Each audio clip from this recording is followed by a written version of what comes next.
Can you dig it, sucker? Live from Houston, Texas, and around the world. Join the 6-time World Heavyweight Champion, 2-time WWE Hall of Famer, and WWE NXT announcer, Booker T. Booker T. Alongside his right-hand man, the Boat, Brad Gilmore. It's time to get your champagne wishes and caviar dreams. Welcome inside the Hall of Fame. Now, can you dig that?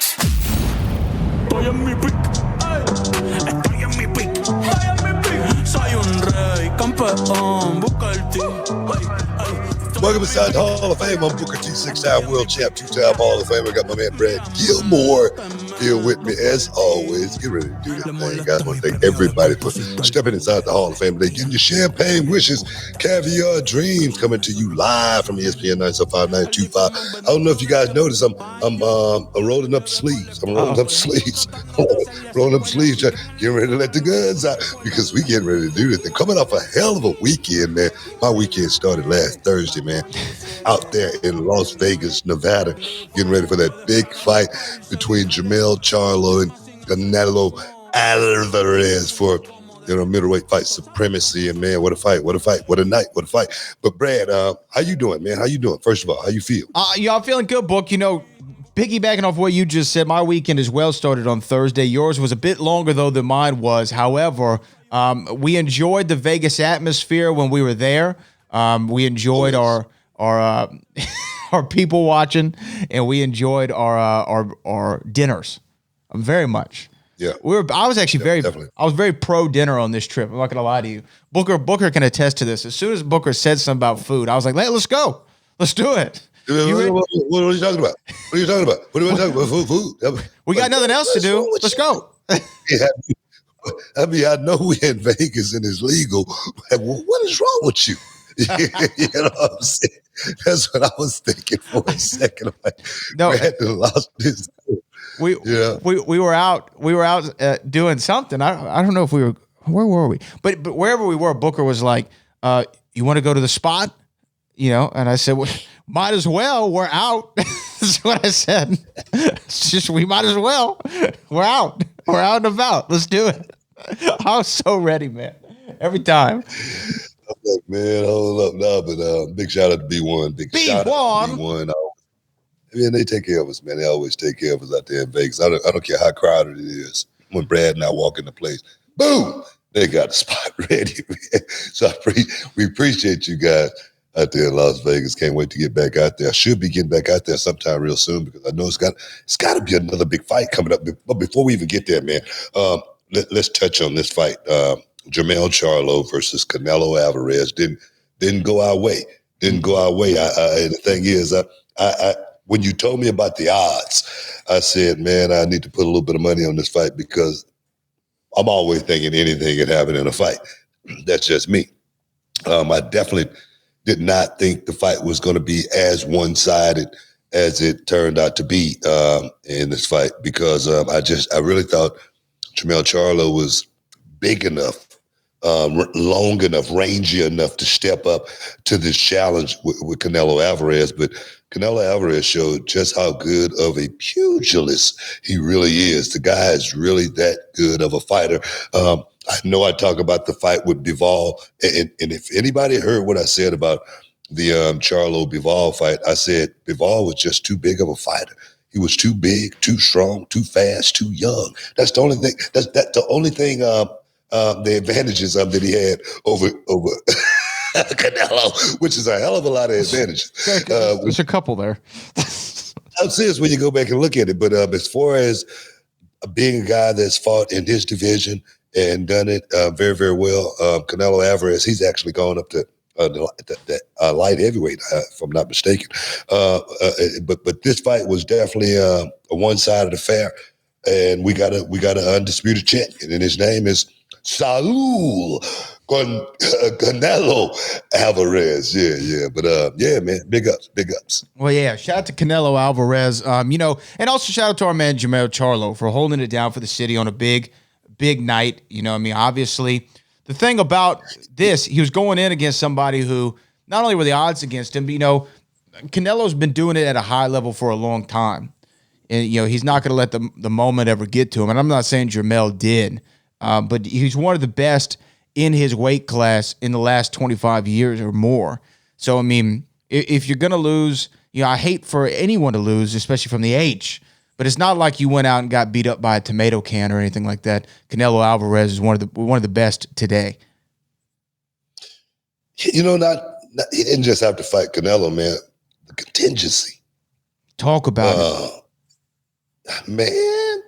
I mean, it was like Pacquiao. When Pacquiao fought, man, it was like everybody came from the Philippines to be a part of the night. It's like everybody in the Philippines bought a ticket. It came to Vegas. That's the way it was.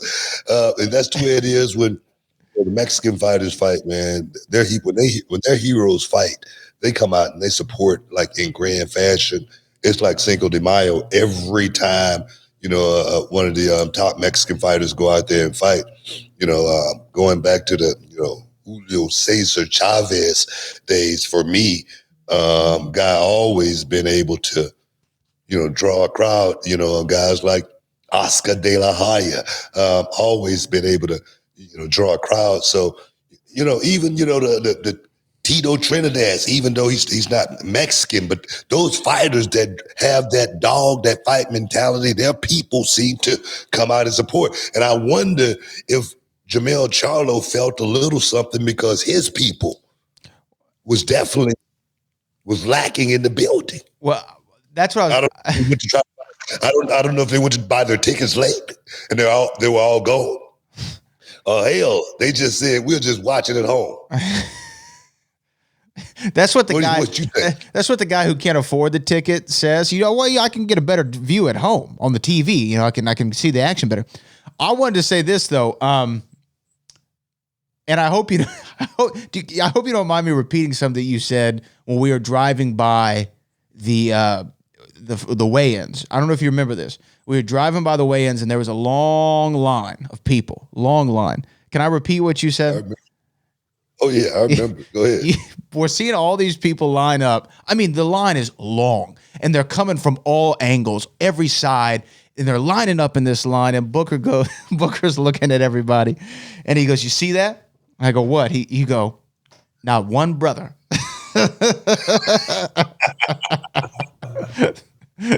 They were the Mexican people coming out to support Canelo Alvarez. But that's what you said. Not one brother. How many brothers did you see in that line? Not one. Exactly. Bro. And that right there is definitely that had to weigh on him a little bit because every time Canelo even came close to landing a shot, the fans would go crazy. When Canelo landed a big shot, they really went crazy. When Charlo went down, had to take a knee, they really went crazy. And that right there I'm sure it can shake you in a lot of different ways. I've never been in that situation before, but being under those bright lights in that situation, the magnitude of that fight weighing down on you, I can only imagine how it felt. But like you say, big ups to Jermell Charlo because he still went out there and represented H-Town. He didn't quit by any means. He just was Canelo Alvarez was just a better man on Saturday night. That's all it was. Yeah. I mean, and look, sometimes that's going to happen in sports, BT. And you know what? What a weekend of sports it was. I mean, aside from Canelo, we had NXT No Mercy. We had AEW Wrestle Dream. This coming off of a big week for WWE last week, announcing a huge new free agent signing. And this week, AEW has their new huge free agent signing that we're going to have to talk about. I mean, the super chats are already flooding in. There's going to be a great show, I know, BT. But, and also, I have to say this, October 14th, Reality Wrestling is going to be back at our brand new arena for another set of television tapings. The first episode from our new building went up on the YouTube channel over the weekend, and it aired on the CW39. If you didn't get a chance to see it, go back and check it out. There's a great triple threat match and an awesome banger of a main event. Just two men going out there fighting one another for the Texas title, 2 championships on the line. So make sure you go check that out on this YouTube channel. Yeah, no doubt, man. Definitely proud to be in our new building. And like you say, October 14th, it's going to be going down again, Reality of Wrestling. Finest out there in the middle of that square circle one more time. And I'm so looking forward to GG versus Promise. Oh, the rematch. One more time. Because we got to do it again. We got to do it again because I run the show. I call the shots. I make the matches. I'm the booker. And my name's Booker. Oh, my God, man. I've been on a roll lately. With my ad libs. I'm serious. Yeah, I might want to keep this thing. Oh, yeah, man. But no, we got to take a break. Yes, we do. We got to take a break. We do. So, guys, stick around. You are inside the Hall of Fame. We'll be back in a minute. Welcome back inside the Hall of Fame, guys. I'm Booker T, 6-time world champ. Get ready to do this. You know what? I feel good, man. I feel good because yesterday, all day long, I just laid on the sofa. Watched a little football, when I could, because one eye was open, one eye was closed pretty much all day long.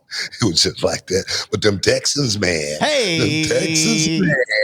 Oh, yeah. We back in the game. We got a quarterback. And you know what? And he's a brother. You know what? We got a coach. What? We got a great coach. And guess what? Yeah. What's that? He's a brother. What? We win it again, man. It's apple juice, y'all. It's apple juice. I was like, that looks a little brown, Book, for right now, man. Apple juice with a little crayon grape on top. Oh, man. Hey, look, we got so much to talk about. But I know a lot of people are here right now because they want to hear your thoughts on something that happened last night. We actually have a huge super chat that just came in. So I'm going to start with the super chat from our man, Joe Compton. This is our first one of the day. Super chat. Joe Compton said, I'm not going to lie. I had the double take when I heard You Think You Know Me at the end of Wrestle Dream. Even at 42 years old, I marked out a little bit. I'm a wrestling fan for life and have been watching since 1986. What Joe Compton is talking about was at Wrestle Dream from Seattle, Washington, the AEW pay-per-view, honoring the late, great Antonio Inoki. At the end of the show, Christian Cage was in the ring, and a familiar face to a lot of us came out, and it was Adam Copeland, the rated R superstar, formerly known as Edge, made his AEW debut. Booker, this is something that we talked about on the show for a few weeks. I was skeptical, did not think it was going to happen. You said if there's a big bag over there, if there's some monies that can be had, he's going to go over there. And I thought it was negotiations, but guess what? Edge is no longer in WWE. He did wrap his career up, one would imagine, with the company in the Sheamus match. And he made his debut on AEW television last night. What did you think? Yeah, you're right. Yes, Booker's conferring with his invisible audience. But Book, what did you think of Adam Copeland making his AEW debut? Come listen to this. Didn't I tell you? Did I predict this or what? Did I say this? Come on, man. Yes. Did I say it? You said this. I wish we could rewind it. And let it, we could just let that show run for the rest of the day. because it'll be like deja vu. It would be like deja vu. That's what it would be like. I mean, it's very, very simple if you looking at it from my perspective.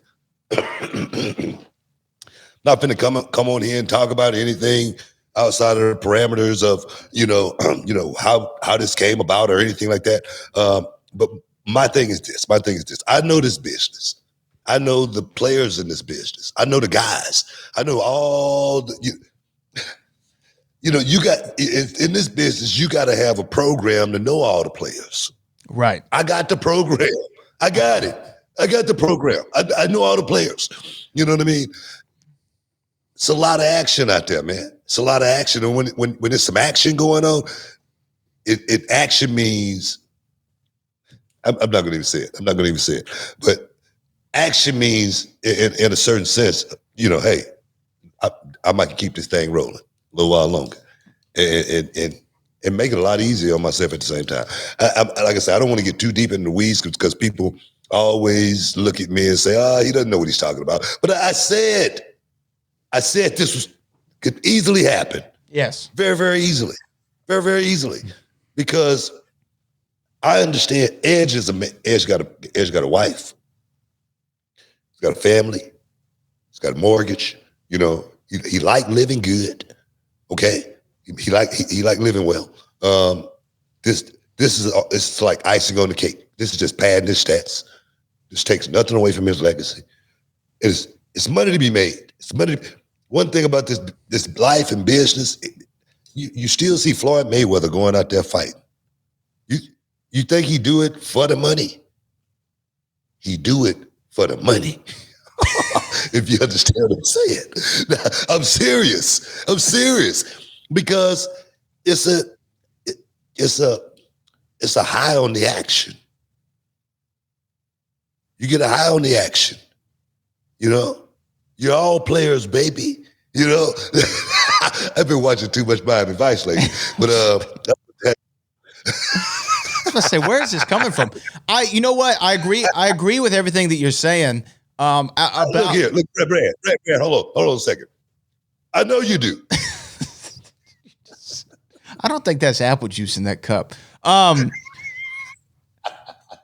will say I was pleasantly surprised when Edge came out. Was I shocked? No. Was I surprised? Yes, I was that he was able to do that. You know, we had seen little things that made me think, okay, perhaps this is happening. He's taken off the internal rosters. He's taken out of the open of SmackDown. You keep hearing he's far apart on money. He said, I have a deal in my email. I haven't signed it yet. You know, none of those things are typically like good signs for him sticking around.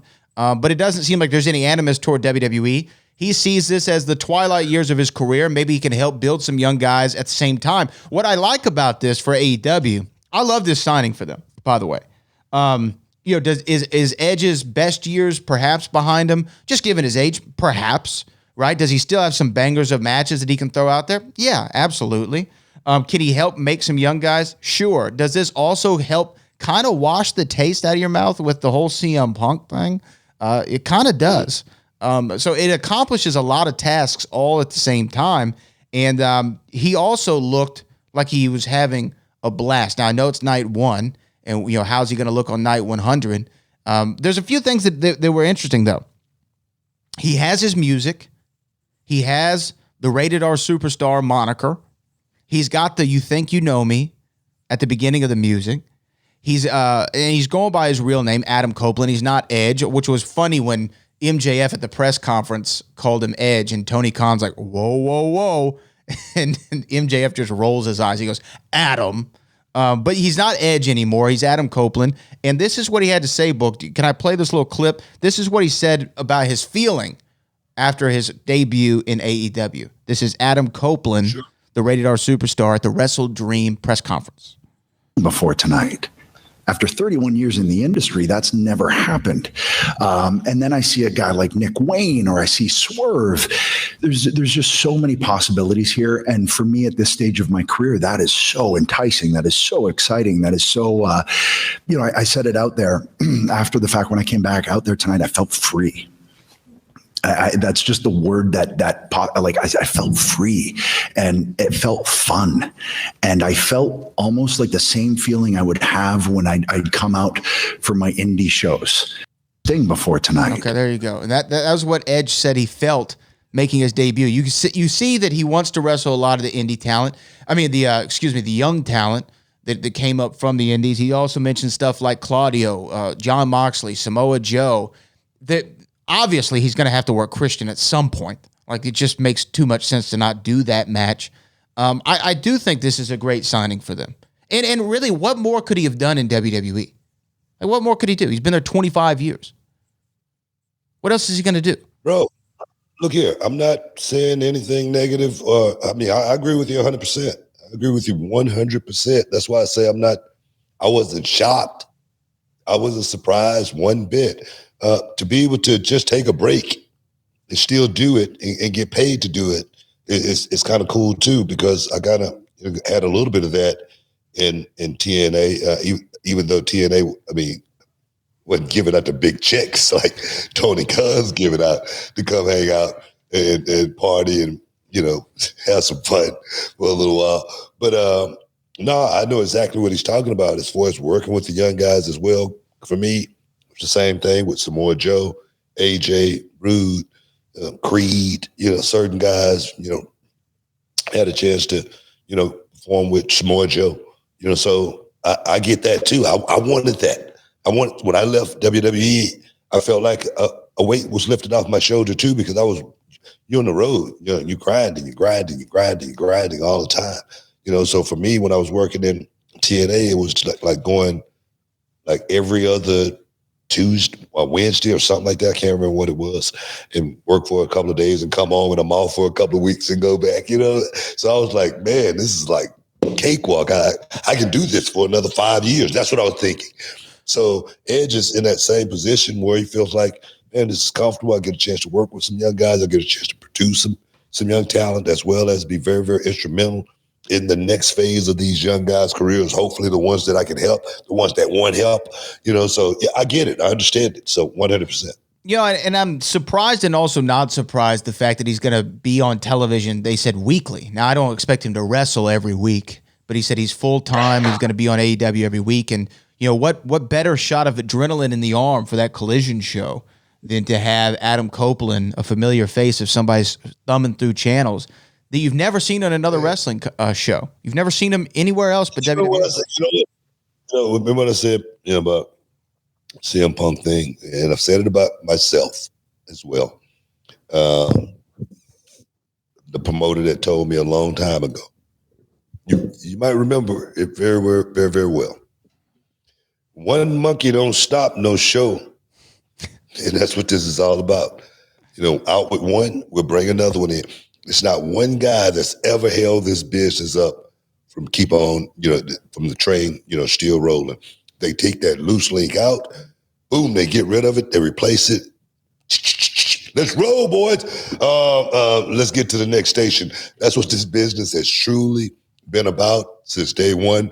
And this thing with Edge, like you say, what a shot in the arm. What a shot in the arm it is. And the fans, they got the best of both worlds now. You know, got Edge, they got Christian, they got Chris Jericho, you know, they got Kenny Omega. What do those four guys got in common? They're from Canada? Canadian clique, baby. Yeah. We got something here. So, you know what I'm saying? Look here, I ain't trying to start nothing. But I'm just saying. Hey, look, you're just saying. I got a couple more questions, though, for you when we come back. There's more on Adam Copeland. We have more super chats about Adam Copeland, more from AEW Wrestle Dream and NXT No Mercy. But I think we're coming up on a break. That was good. Like that. When you said what all they had in common, I didn't want to say the wrong thing. I wanted it really to be right. I was like, they're white and blonde? Is that what we're talking about? They all look alike. Hey, stick around. You're in the Hall of Fame. We'll be back in a minute. Welcome back inside the Hall of Fame, guys. Talking about Edge. Well, Adam Copeland. Hey, man, before we get to back to Adam Copeland, I didn't want to forget about it. Did you see when they was talking about the U2 concert in the Sphere in Dallas? I mean, in Las Vegas. No, I did not hear about this. You didn't check it out. You didn't see any of the images. Oh man, how cool is it? Man, you know what? We got to get in there, bro. We got to get in there. We got to get in there. Oh my God, it is so freaking awesome. It's LED screen all on the inside, everywhere, as well as the outside, but on the inside as well. And it's like, it goes up so high, it's like 2 city blocks. That's how big, you know, it actually is. It's a monster. And that concert they did in there, was just amazing. Some of the images they were showing. We got to make sure, you know, when we're in Vegas and they're having a show there, we got to go check it out. I don't care if it's country music. I don't care what it is. We got to check it out. Seriously. Oh, I'm down. I hear no matter where you sit in the venue, you have the same sound experience that somebody in the front row would be feeling. They've really engineered that thing incredible. Yeah, I can't wait to check it out one day. And I know we're going to be back out there in LV one day. But you know, Bro, you got to just go. You got to just go look up on YouTube and check out some of the images. From that concert. I mean, it was amazing. It was truly amazing. Trust me, I will. It was actually it made at one point of course they're inside, but it looked like they were outside. It felt like even watching it seemed like they were outside. It's unbelievable. It's crazy, unreal. Yeah. Now, we were talking about AEW Wrestle Dream in Seattle. A lot coming out of that show. There was, I think, 14 or 15 matches. Long show, which is kind of what AEW does on their big pay-per-views. But Adam Copeland came out at the end, and we've been talking about it here. We do have a couple more super chats. But this is what I want to ask you, because wrestling, and this is really the bigger topic, I guess, is wrestling fans, since AEW's conception, and sometimes, everyone, WWE and AEW play into it sometimes, but there's this thing about tribalism, right, between the two fan bases. We got one of yours. Oh, we got one of yours. Oh, AEW's awesome. Oh, WWE's awesome. AEW sucks. WWE sucks. The back and forth. And every time somebody jumps ship, it's almost like, oh, we got one of theirs. And there's this celebration, and almost like, taking a crap on the other company for losing the star. Most recently, there's Jade and Edge have been the two big free agency signings for either company. What do you think about the tribalism between the fan bases? Because it's not something that I necessarily subscribe to. If you were to ask me, hey, which one do you like more? I've grown up with WWE. It's kind of like, I that feels good to me. I like that format. I do not dislike AEW at all. I think that more than one wrestling company is great out there, and especially for a lot of the young guys, which I'm sure we're going to talk about more in a second. But what do you think about the wrestling tribalism? It's not something that I agree with, of course, but it's something that's been around forever. I mean, it was the same way back when WCW was going against WWF back in the day. It was like that when the WCW wrestlers finally got a chance to go wrestle on WWF television, WWE, however you want to say it. It was WWF back then when I first got there. Right. And those fans were rabid WWF fans. They didn't care anything about WCW wrestlers. I had to earn my respect, I think, with the WWF fans, WWE fans. I had to earn my respect with those guys. They didn't just accept me when I first came there. They didn't. I could feel it. I know they didn't accept me as one of them, as one of the WWE guys. So it's all, we just didn't have the internet, and it just wasn't as prevalent, and people wasn't as outspoken. We didn't hear the comments as much just because we didn't have social media, but it's always been out there. This is something that's not new to me. The fans now, it's just gotten to a point to where, they can organize a whole lot better, just by the click of a button. It wasn't like that back in the day. They had to work a little bit harder, so we didn't get it as much, but it's always been this way. It has always been this way. I think that the vitriol comes out a little bit more in the social media age, like you were saying, like people couldn't just organize so quickly and effortlessly and attack one side or another. But this was the one part about the tribalism I did really enjoy on social media, because I enjoyed reading through this thread. There was something going around, like whenever there's a big trade in the NBA, right? Like we just had Dame Lillard get traded to the Bucks to play with Giannis and them. Everyone always evaluates which side came out better, right? Who won the trade is always what people say. And in this past week, as I mentioned, AEW picks up Adam Copeland, WWE picks up Jade Cargill, and there was this kind of NBA-style debate of who won the trade. Now, you can agree with me or disagree with me, Booker, but I actually think this was even. I don't think that either side won more than the other in this, depending on how you look at it. From AEW's perspective, they needed this piece. They needed an Adam Copeland piece. That helps that roster. It helps that show. It helps with star power. It helps with training the young guys get better. WWE needs a Jade Cargill more than they need an Edge or Adam Copeland, from the simple fact of this can be your next transcendent star. You're getting somebody before their prime with the ability to build them up when they have a great base and already some name value. I think this is an even trade if you want to look at it that way. I can agree. 100%. I see Jade Cargill being something very, very special. She's a generational talent. I really feel like she could become that. I feel like, as far as star power goes, her star can shine so bright if everything is in, the right order for her to actually, make that happen. She can't do it by herself. She definitely has to be instrumental in making something like that happen. As far as Edge goes, like I say, he's made his career. He's done everything, and to be able to give back a little bit from a mentor's perspective, I think he's doing the right thing. I can still get paid a whole lot of money to not do a whole lot and beat my body up. I think he's doing the right thing, and at the end of the day, I think you got to do what's right for you and what's right for your family. I think if you do that, it's not going to matter what anybody else thinks about you. You cannot go through this life wondering what somebody else think about you because of a decision that you made for your family. When you start doing that, you definitely backing yourself into a corner. So for me, I'm giving Edge, all the props in the world for stepping out and doing what he wants to do. When you get to a certain age, you stop giving a damn about what people think. Facts. Trust me, I know. I'm at that age where, man, I don't care about what nobody think about me. I'm serious. I know you are. Because I got here the hard way. I struggled, whatnot, and I made my own breaks. And I got here, and I'm trying to weather the storm as long as I can. But all the decisions that I make at this stage of my life is going to be for me and what's right for my family. So to hell, what else anybody else think? That's just the way I hope Edge feels the same way.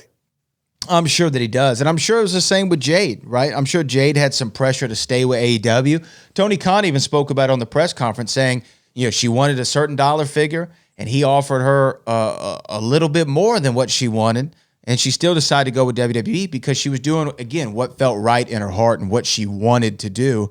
Edge the same way. When Jade probably looked at the two options, she said, I could probably become a bigger star and really go to the next level with my craft. And as she said, leave a legacy behind in the WWE. And Edge is continuing his legacy by helping the next generation in AEW, Adam Copeland, that is. So, just like, I think it's a win all around. It's a win all around, BT. And I like seeing this. I was going to say, I will say seeing Edge in the AEW making his entrance there, it was a little strange, as because we've seen him in one perspective forever. It was ironic that Sting was in the ring at the time because it was kind of akin to when I saw Sting walk out on WWE TV at the Survivor Series, just going like, wow, this just doesn't look right. Like, what is Sting doing here? Not that I'm not excited for it or didn't want it to happen. It was just a strange sight. You know what I mean? Hey, man, I don't look at it like that. I just look at it like, hey, he's moved on. He's got another gig. Going to let this thing ride as long as he can. When you're at this stage of your career, it's about trying to have some fun, trying to do what you want to do, trying to be creative, and try to utilize some of your own ideas, especially when you've been working under a system where you've been having to live by their ideas only, and then now you get a chance to feel, what you want to do and not think about if somebody's, going to object to it or not like it. We can do this. We're in a different system now. We're making the rules. We're trying to create what we want. We want people to see wrestling as, and that's what AEW has been about, I think, since its inception, as far as trying to let people see what they do. Those young guys, they have their own ideas. The Kenny Omegas, the Young Bucks, and we see it. We see it play out on television on a weekly basis. Exactly. So for me, I think with Edge into the mix, I think Edge have his head on his shoulders. I think he knows exactly what he wants. I think Edge knows exactly why he's there.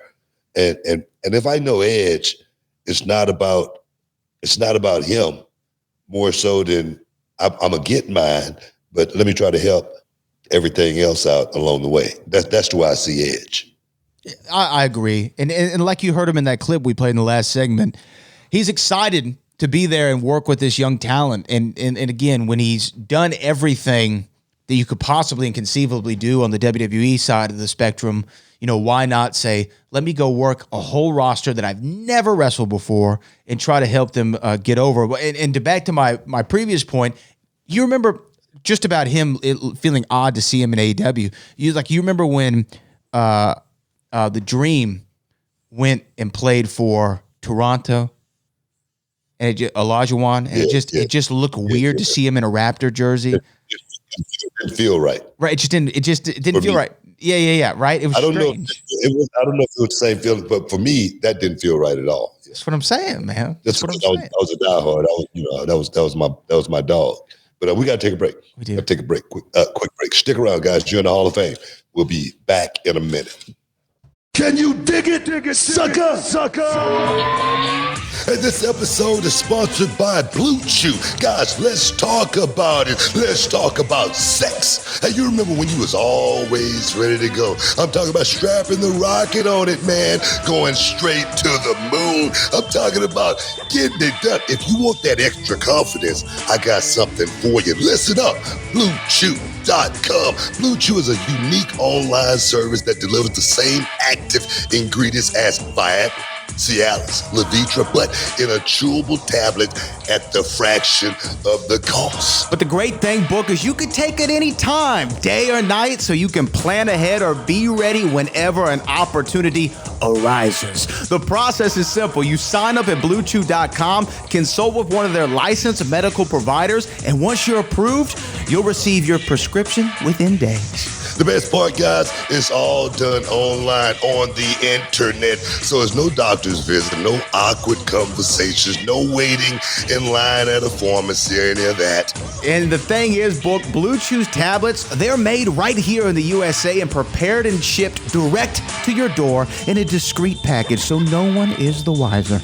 Let's just get it out there, guys. Blue Chew wants to help you have better sex. Discover your options at BlueChew.com. It's like this. Chew it and do it. And we've got a special deal for our listeners. Try Blue Chew absolutely free when you use promo code Booker at your checkout. Just pay $5 for shipping, man. That's BlueChew.com and use promo code and receive your first month absolutely free, man. Visit BlueChew.com. Use promo code Booker to receive your first month absolutely free. Visit BlueChew.com for more details and important safety information. And, we want to thank Blue Chew for sponsoring the Hall of Fame podcast. Chew it and do it.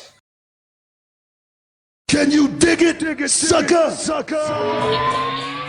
All right, everyone, it's Booker T and Brad Gilmore here, and we've got something exciting for all you sports, comedy, music, and theater fans out there. We're talking about Game Time, the fastest, easiest way to get your hands on tickets to your favorite events. That's right, Book. We love all those spontaneous, unforgettable moments, and Game Time is here to make them happen. Whether it's a last-minute decision to see a game or a sudden urge to catch a live show, Game Time has got you covered, giving fans access to tickets even at the last minute in over 60 cities across the United States and Canada.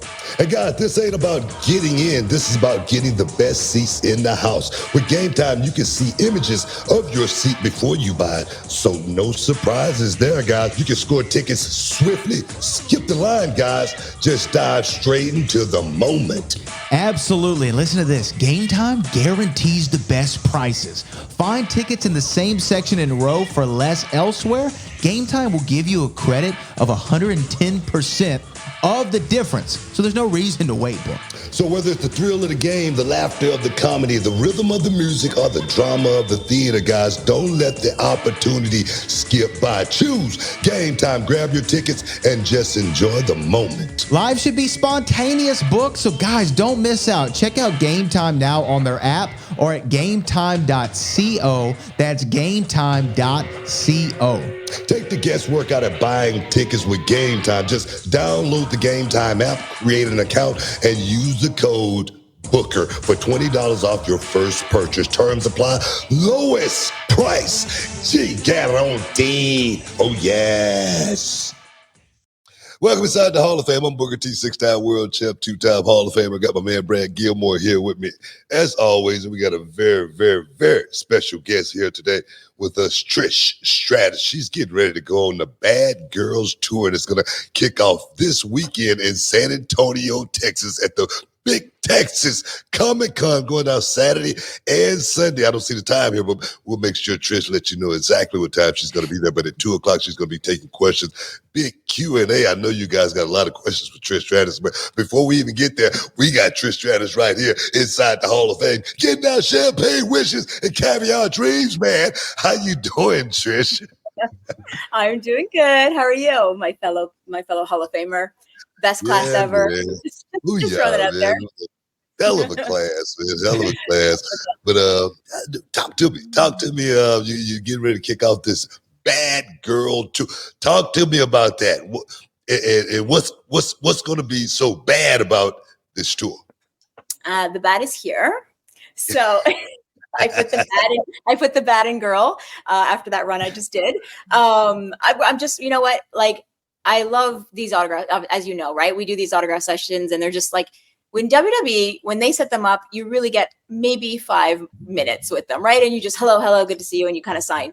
When I do these autograph tours, like I get, or the signings rather, I get a chance to like get up close and personal, and it's just amazing, right? It's nice to like, because I mean, at the end of the day, it's the fans who make us who we are, make us or break us. And so to give back to them, be there. And then like, you know, you have these moments where you could get their personal stories. Like, oh, last time you were here, I remember seeing you live when I was 10. You hear story, you know, moments where you can feel really old, you know. But you know what I started noticing is like, as I went, I had to put everything on hold with my autograph sessions when I was back, you know, doing the regular road for a good chunk of time, 6 months, I guess. Yeah. But like when I did a couple in between, the cool thing was seeing like this new generation that I have appealed to with this latest run. And I've seen like the dads like, oh my God, I grew up watching you. And they're like, and now my son's watching you, which is like so amazing to know you're affecting. I mean, yes, makes you feel old, but also amazing, right? That you're affecting these generations and they're watching together, and it's really cool. So yeah, we just set up this tour right off, you know, coming out of the run and just basically hitting everything. And we're number of stops all over the place. And we got people suggesting, we added a couple more stops even too. And it's just nice to do that, you know, get back and see the fans. Go get this paper, baby. That's what it's all about. No, man, I love the autograph signings myself. Every time I do an autograph signing, it's always a moment. It's always a moment for those fans. And I don't care if the autograph signing is for 3 hours, 5 hours. I'll stand up. I'll stand up the whole time. I'll make sure I give that fan that ultimate experience, because you know, when they leave, it's a memory that they're going to have for the rest of their life. And I always say it could be a good memory or a bad memory. They always say you never want to meet your heroes. But I always say when they meet me, I want to make sure they have that moment that they're going to, you know, it's going to live forever. So I understand totally as far as that go. As far as just coming off, you know, this 6 month run, how's the body holding up? Oh my God, so good. Like I still to this day, I'm like, okay, so the cage match was about a month ago. I was like, is it gonna kick in? Like, am I gonna be like, whoa, my back? Like it's a miracle actually. Like after that cage match, I literally woke up the next day and totally bruised. Like that's a big, for sure bruised. I mean, I don't know if I gotta get my iron checked or what it is. Emergency. Get your iron checked. Just a reminder for you, Brad. It's just like bruised for sure. Visually, I was a mess, but my back, like I was like back, limbs, bones, like every head, neck, everything felt great. Like I just couldn't believe fell off a 15-foot drop at one point and just like fine, you know. And I'm telling you, like I don't know if it's yoga, but I always say like it's like it was like, how are you keeping in shape? And it's like I do my yoga, I do my weights, but I mean keeping your body lubricated and like doing the sort of thing that yoga allows, it has been, I think, what has allowed me to perform at that level at this age. You know, I'm not you know, big into yoga or anything like that, but I tell you what, I started stretching a whole lot lately, and it's a big difference, a huge difference, as far as just being able to get up and sit down, just little bitty things like that. You feel a whole lot different. I go, wow, so every morning, that's what I've been doing. I've been getting up in the morning, stretching. Of course, Brad and I, we drink this stuff called AG1. It's green, which, like a vitamin drink every morning. And for me, staying healthy at this age is definitely important. But being in the ring, I can only imagine how my body would feel. You say you feel awesome coming after, that huge cage match, Payback 2023 with Becky Lynch. What a match! If this is the swan song, if it truly is the swan song, what a hell of a way to go out. How did you feel about getting in the ring and mixing up with Becky Lynch? Well, gosh, I mean, Becky and I, it was something we wanted to do for a while. We had talked about it. We interacted, I guess, back in, I would say maybe 2021, where there was a Canadian tour going on and they were stopping in Toronto and they asked me to host the events. And so Becky and I knew we'd be getting in the ring together and, doing some interaction, but I didn't. And it's funny because, there's just people you're like, oh, dream match, and people's and just by fans, right? They have these fantasy matches. I know Sasha Banks, Trish Stratus is a fantasy match since we had our interaction at the 2018 Royal Rumble, right? It's still on people's minds. And so when people say, who's your dream match? And I would always say gosh, I love to wrestle Natty, or, I'd throw but I honestly I just didn't really throw. I always admired Becky as an athlete and performer, but maybe didn't see the Trish Stratus, Becky Lynch thing. Or maybe naturally fans didn't. So it wasn't in the, kind of top of mind.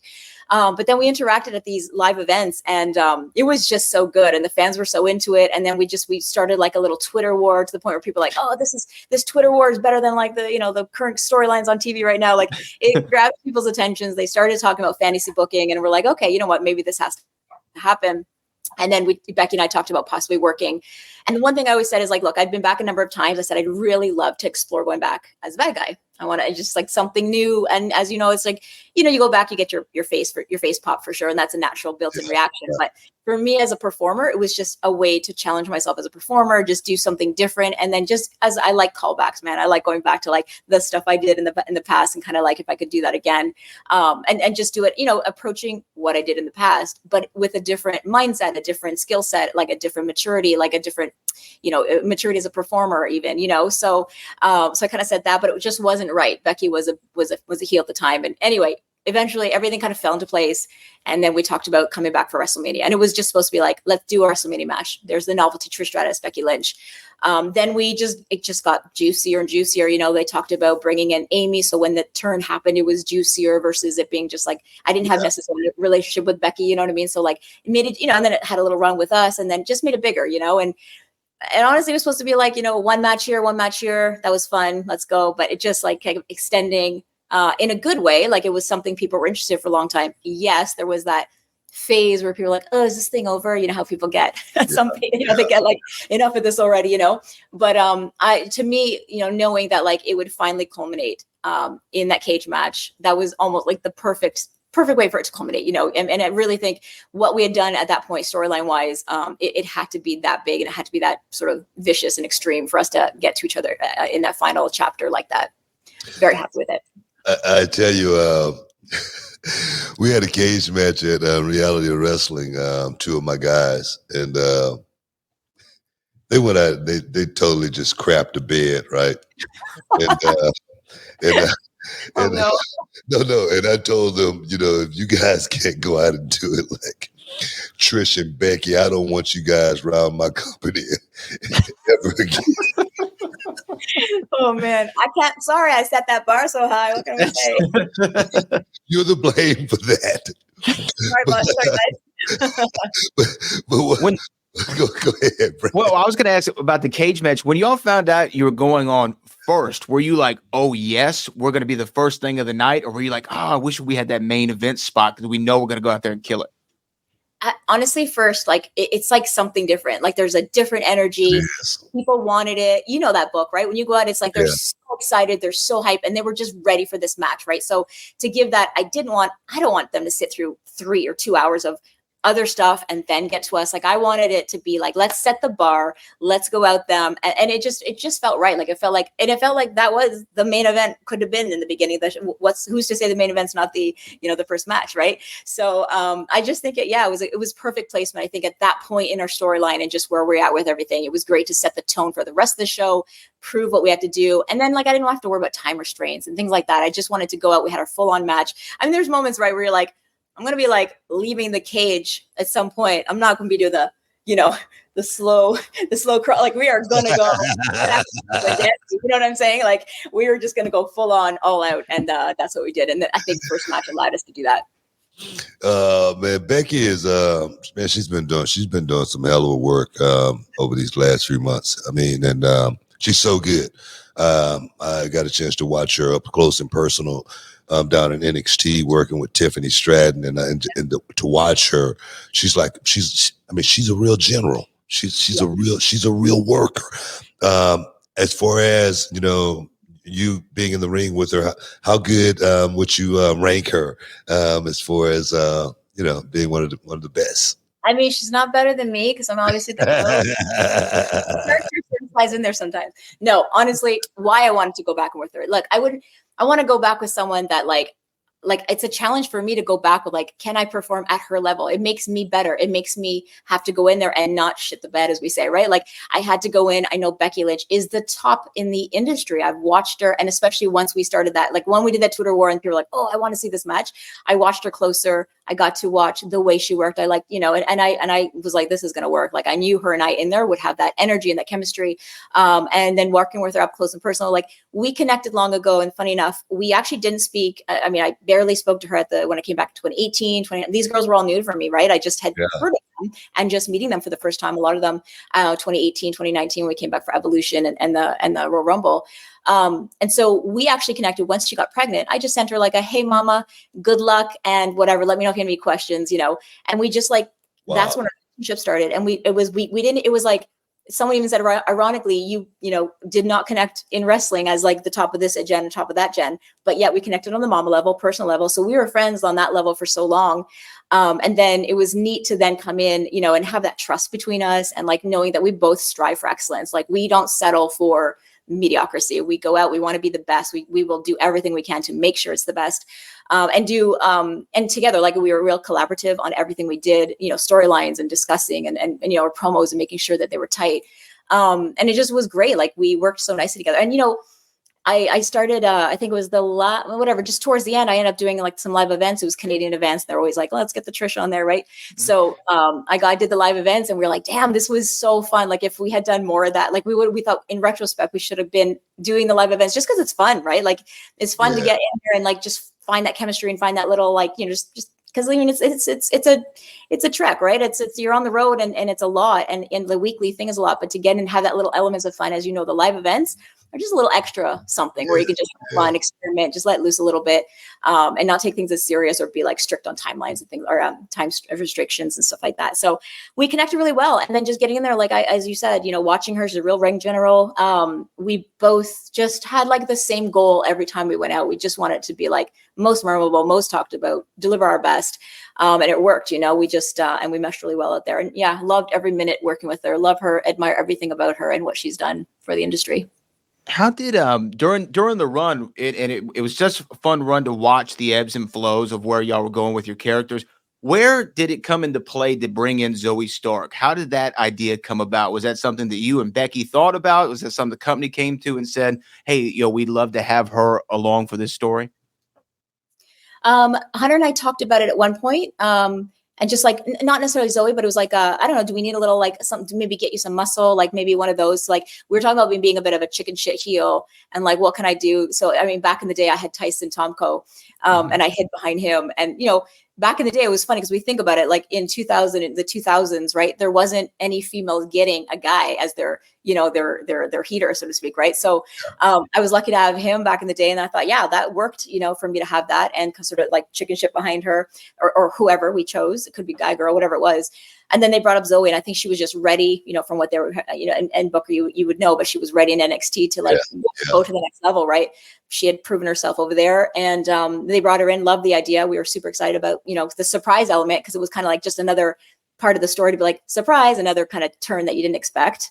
And for me, like, going back, it's a little selfish. Like, I do it for myself. I want to see it, challenge myself, etc. But I want to make sure I'm also giving back to the business. Like, what am I here for? It's not just for me to make sure I leave my legacy more than I already have. It's really about.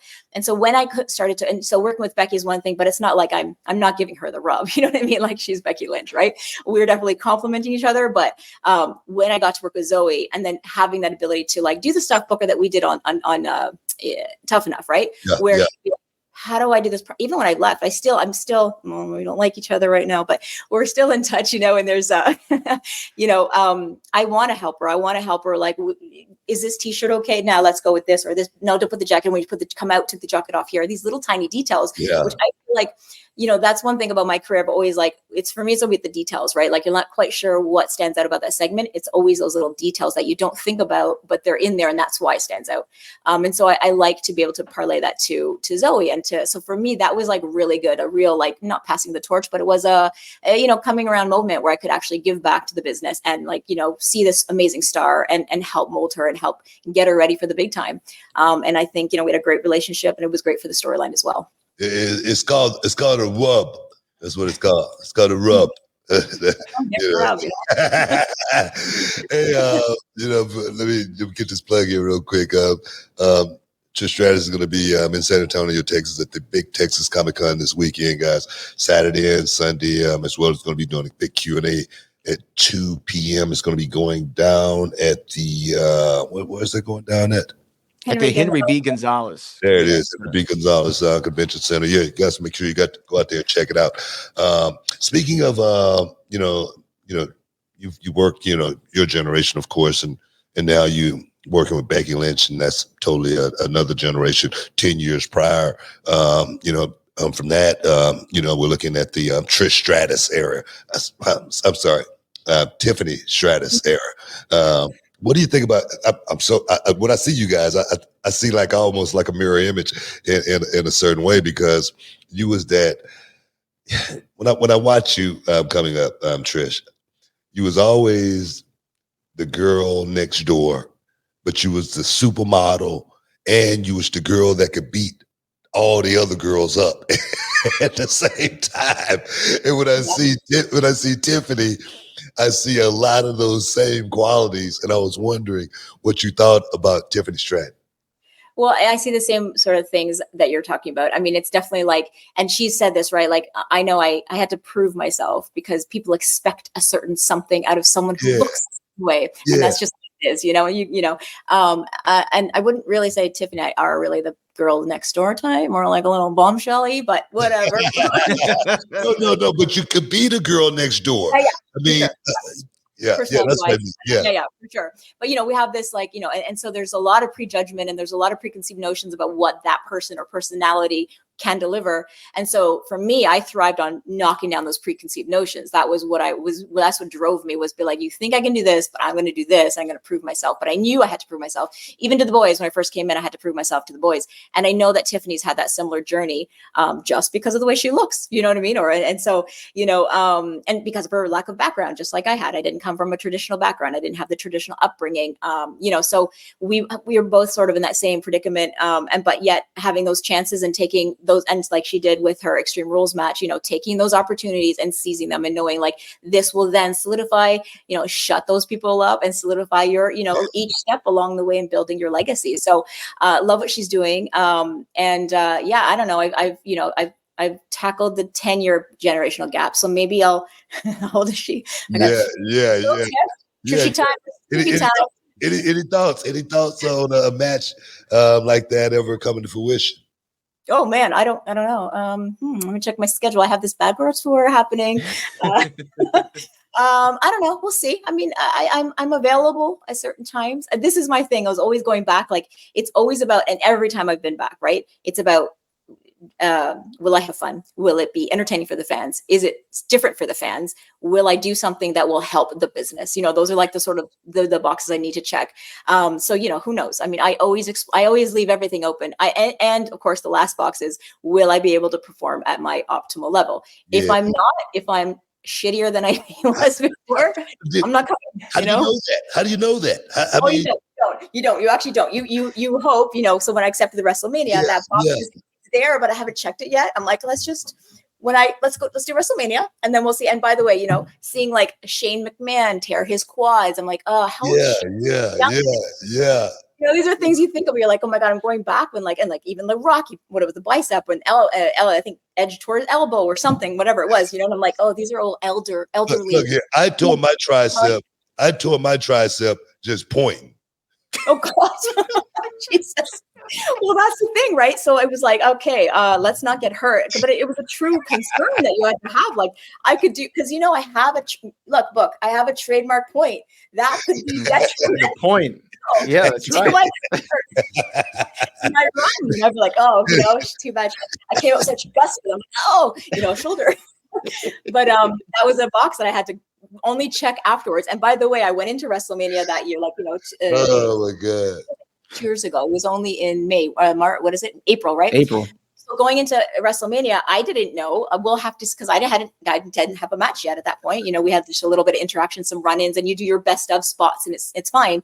But until I went out there, and by the way, I had a partially torn hamstring just before during my training I had got. So I was like, ooh, which is like, I was just like, I remember just going out there going, so let's just go, and hopefully this doesn't tear me off the bone, and let's just go for it. And everything fell into place and worked out, and I was like, okay, I can go like I used to go, and I just wanted to make sure I was always delivering. I don't want to deliver 60. I don't want to go out there. I'm not going to bring you 60% of Trish. If I can bring you 100%, let's go, And and people can see obviously Trish Stratus at the Bad Girl Tour, trishstratus.com/badgirl tour. But you're talking about staying in shape. And Booker and I were saying we're taking some supplements, but you just signed a new deal with Stacker 2. You're going to be representing their Chew Gummies. Can you talk a little bit about how that came about? Oh, it's so cool because as people remember, so what I loved doing when I came back, I was like, and it was like, if you know kind of a thing where I would do these callbacks, like everything from the mask to like a certain move to like a motion to like a phrase, like a callback to one of my, catchphrases. People were like, the people that are into it, right? They were like, oh, I love when she did that. So it's kind of funny how the Stacker 2 is a bit of that again. It's sort of like a callback to like, I was in their ads with the soprano guy, Polly Walnut. Is that his name? Polly Walnut? Mm-hmm. With an S? I don't know. Anyway. And that was like 2003. It's literally 20 years ago. Right. So to go back to that relationship was really cool. And knowing that my roots is fitness, right? I started as a fitness model, and it's obviously been the continuous theme throughout my life and my career. So to go back to that and just dabble back in that space, in the supplement space, is really great because I talk about stuff that I do, right? Like the little extra things I do, like it's energy gummy, and it's like got the B12 vitamins to help you, to make you your optimal immunity. And I that's the kind of thing I need, right? So I talk about like people, how do you do it? I mean, I wear many hats, right? I do my momming, I do the Trish Stratus of it all, whether it's my business side of things or the WWE side of things. And I need a little something unique, but it's in order, you have to be fueled properly in order to do these things and to, to achieve all the greatness that you want to achieve. You need to be fueled properly, or else you just can't do it.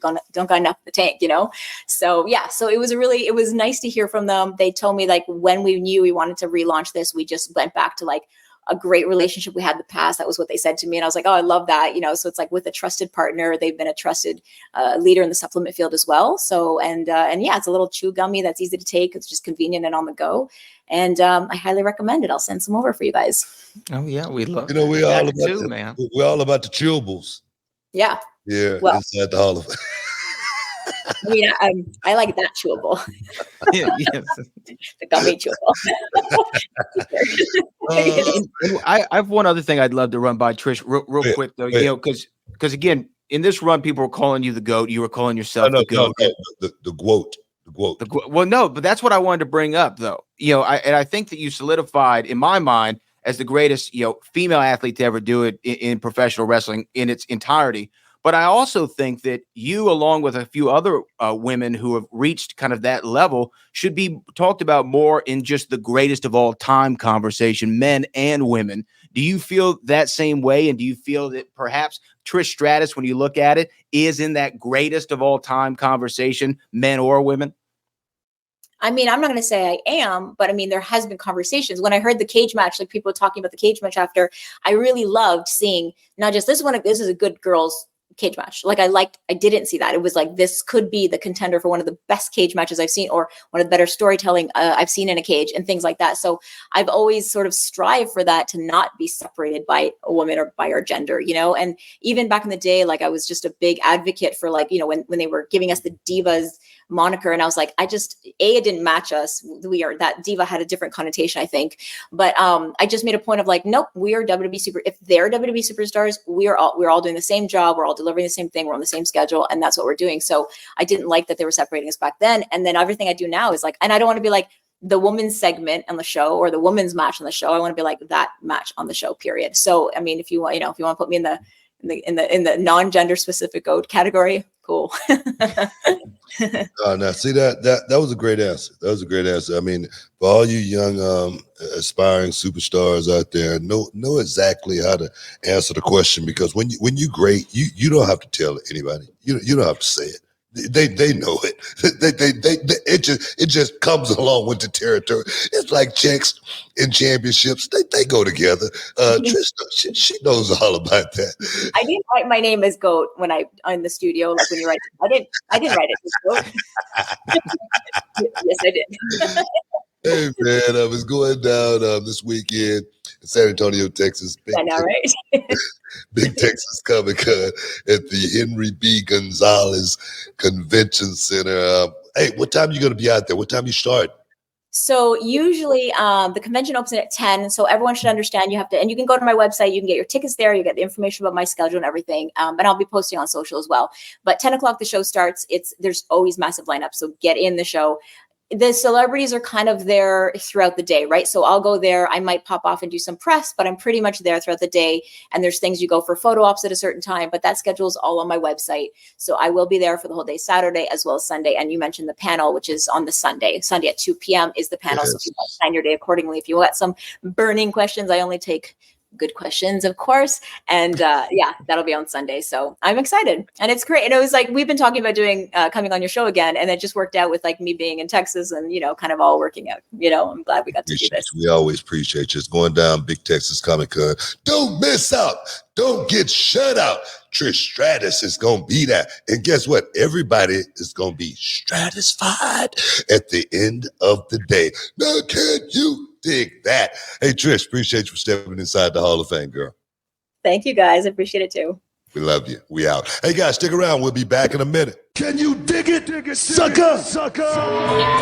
Hey, Book, our next sponsor of the Hall of Fame podcast is AG1, the daily foundational nutritional supplement that supports whole body health. I drink it literally every day, and I know you're drinking it too. Yeah, man. I received the box in the mail, and I said, what is this? And it said AG1. And let me give you a little testimony. I'm a coffee drinker. I've been a coffee drinker every morning for about 25 years. And I drink a big cup of coffee on the way to the airport, and I get on my flight and I still go to sleep. So I realized coffee is not helping me at all. So I say, let me try the AG1. I stopped drinking coffee literally 2 weeks ago.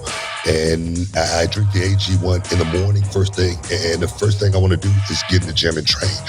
The body transformation has been unbelievable. The energy I have going into my daily routine has been off the chain. So I'm a believer. I'm a believer in AG1. And Book, for me, I was sick of taking multivitamins every day, and I wanted something that was an all-in-one. And with AG1, it's just a scoop in my water every morning. I mix it up, and it's a foundational nutritional supplement that delivers comprehensive nutrients to the whole body. And for me, the benefits of AG1, I can tell you I have more energy, I have better digestion, better gut health. I have more support for mental clarity and focus. I'm locked in for the whole day since I've been drinking AG1. And they say LeBron James spent $1.5 million a year on his body. You don't have to do that, guys. If a comprehensive solution is what you need from your supplement routine, then try AG1 and get a free 1-year supply of vitamin D and 5 AG1 Travel Packs with your first purchase. Guys, go to drinkag1.com/Booker. That's drinkag1.com/Booker. Check it out. Well, BT, football season is back, and you know what that means. Touchdown dances, Sunday tailgates, and epic fantasy showdown. But fellas, let's not forget the real MVP of the season. Introducing the all-new Beard Hedger Pro Kit by Manscaped, your ultimate luxury beard grooming experience. This kit is your secret weapon for staying sharp on and off the field. So guys, don't fumble this opportunity. Head to manscaped.com and elevate your grooming game with the Beard Hedger Pro Kit. Join the 9 million men worldwide who trust Manscaped. You heard it right. 9 million men, over 109 MetLife stadiums full. So go to manscaped.com and get 20% off plus free shipping with the code BookerT. Hey, Book, the thing about the Beard Hedger Pro Kit, it's a grooming powerhouse built for precision and for style, just like your favorite quarterback. The kit tackles beard touch-ups effortlessly, ensuring you're always prepped for the next play. Plus, it has a compact design for easy portability. Look, here's the thing, Book. You've been taking care of your beard for a while. I've been trying to grow in what I can here for a little while, and I wouldn't use any other kit than what Manscaped is offering right now. And, you know, after grooming my facial turf, I want to show it some love with Manscaped's liquid formulations. The beard shampoo, the beard conditioner, the beard oil, and the beard balm. They're key for feeling victorious and taking your beard game to the next level. So, Book, tell them how they can save some money. Get 20% off and free shipping with code BookerT at manscaped.com. Oh, yeah! It's time for the 5 minutes of fame. Welcome inside the Hall of Fame. I'm Booker T, 6-time world champ, 2-time Hall of Famer. Got my man Brad Gilmore here as always. And we told you guys this week's 5 minutes of fame was going to be, oh yes, off the chains, because we got the one and only former NXT Women's Champion, Roxanne Perez. How you doing? I'm good. How are you? You know, you're starting there. I got to give you a big it ain't like it was when you was at Reality Wrestling, where, you know, you just, you know, get, you know, scolded for not being on time for your matches and stuff. I thought I was you calling the shots now, you know, so but I want to thank you for stepping aside the 5 minutes of fame, giving us a little bit of time, because you have had a meteoric rise in the WWE NXT program. So let's just get right into it. What's been the biggest adjustment from coming from, you know, the independent scene, working at Reality Wrestling, being the first ROH Women's Champion? What's been the biggest adjustment? Probably the schedule for sure, because obviously, like, when I was coming to train at your place, I was still in school, so I was kind of doing school, and then on the weekends or whenever I had a break, I would get on the Greyhound, travel to your place to train.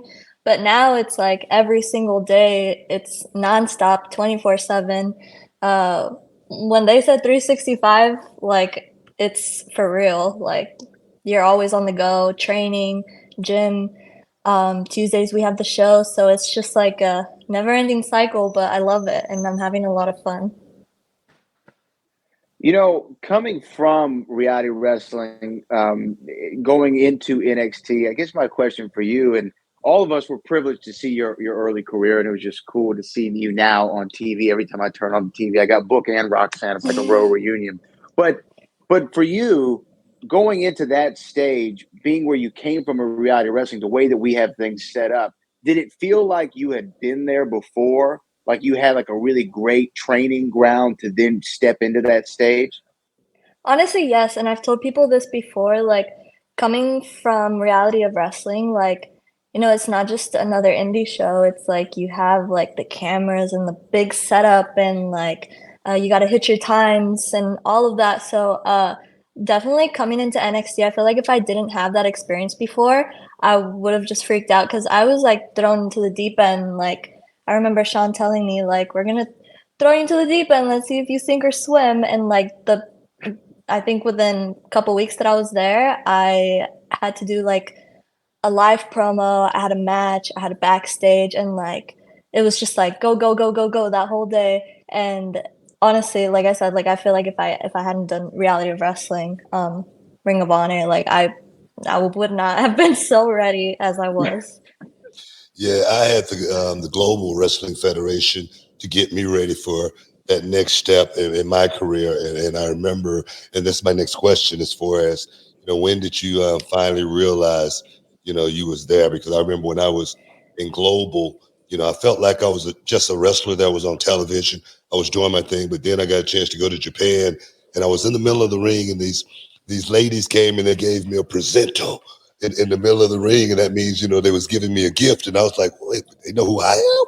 I'm like, I'm that guy, you know what I mean? So when did you have that aha moment where you was like, man, this is really happening?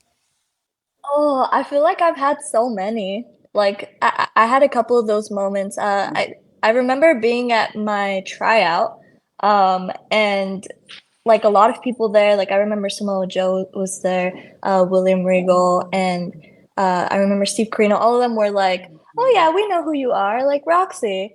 And I was like, what? Like you guys know who I am. Like so many people there already knew of me, and it was like, wow, like that was like so crazy to me because obviously since I was 10 years old, my dream was to one day make it to the WWE, and I knew it wasn't going to be easy. I knew there were steps I had to take.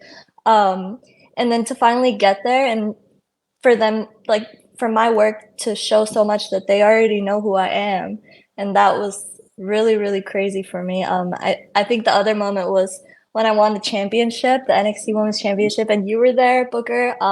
And that was like a surreal moment because it was like, wow, like also I never thought that I would be winning the NXT Women's Championship and Booker T is commentating like my trainer. So yeah, that was just crazy full circle moment. But I feel like I'm still having those moments. Yeah, awesome. You know what? It's funny that you actually say that because I am curious. Cause, okay, so you leave reality wrestling. It's like graduating from high school, right? You leave high school, you're going to college, or you're going to the pros, what have you, and you think you're not going to see your high school math teacher ever again. But then here you are in NXT, and Booker gets the call that he's the new commentator. When you found that out, just from a personal curiosity, were you like, oh crap, I gotta deal with this guy again? Or was it like, hell yeah, Book's here, and like, man, he's really gonna be a great resource for me? Yeah, honestly, I think it was the second one. I was like, I remember being in, I think we were in film study, and like the notification popped up on Twitter, and I was like, this is fake, like this is probably an edit. And then Kevin messaged me and was like, guess what? And I was like, oh no way, like Booker's gonna be commentating there. Oh, sorry, I don't know what happened there. But yeah, I thought that was gonna be super cool because I remember I can't remember exactly what match it was, but I remember I would always say like, oh, like one of my like dream kind of things is for Booker to commentate one of my matches one day. And then he did at Reality Wrestling, and then now you're the commentator at NXT, and I'm like, wow, this is pretty cool. You know, you just speak things into existence. It's crazy. Crazy. I never thought I'd be sitting at that desk, but I tell you, I'm having a good time. I really, you know, before I get you out of here, one more question. A question I pretty much ask everybody that step inside the 5 minutes of fame. You know, what's going to be that ultimate, you know, dream match, that ultimate WrestleMania dream match moment for you? Oh, that's hard. Who is it going to be with? WrestleMania dream match? Probably either Bailey or Becky. They were my two favorite 4 horsewomen growing up, so I think that would be super full circle. I met them both as a kid, like as a wrestling fan, and to work with them now is really, really crazy. But like I said, it just goes to show, like, you just put in the work and keep grinding and keep putting things into existence, and it's all possible. Well, I'm gonna tell you right now, you would definitely be sitting under the learning tree working with either of those two, because Bailey has always been one of my fave five. She's always been there. And Becky has definitely proven over this last year to me how good she really is. She stepped up, and I call her, she's not just a man, she's the general. She's the general in the middle of that square circle as far as I'm concerned. She's just that good. So you would definitely learn, get a wealth of knowledge, from either of those two ladies. But I just want to thank you for any part. BT, real quick, I do have one more for Roxanne. Go ahead. It's a simple question. Roxanne, are you ready for Asuka? Oh, I am so ready. I was thinking about this, and Kiana James gave me a big task. I have a big task ahead of me. Asuka, Grand Slam champion, longest reigning NXT Women's Champion, undefeated in NXT. But I think people tend to forget that I'm a prodigy. I'm the prodigy.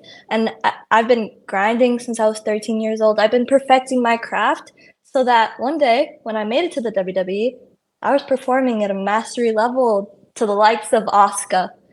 So I think I'm ready. I think I'm so ready. All my life, grinding all my life. Also paid the price. Won a slice, got to roll the dice. That's why all my life I've been grinding. Oh yeah, man. We got to get you up out of here, but we want to thank you for stepping inside the Hall of Fame, giving us a little bit of 5 minutes of fame. Roxanne Perez, y'all. God, hey, thank you for stepping inside. Appreciate you. Thank you for having me. Stick around, guys. You're in the Hall of Fame. We'll be back in a minute. I want to thank you guys for stepping inside the Hall of Fame, getting your champagne wishes and caviar dreams right here on Podcast Eating. Guys, make sure you support all of our sponsors. When I say all of our sponsors, I mean all of our sponsors right here on Podcast Eat. Hall of Fame, now can you dig it? Next time, guys, we out.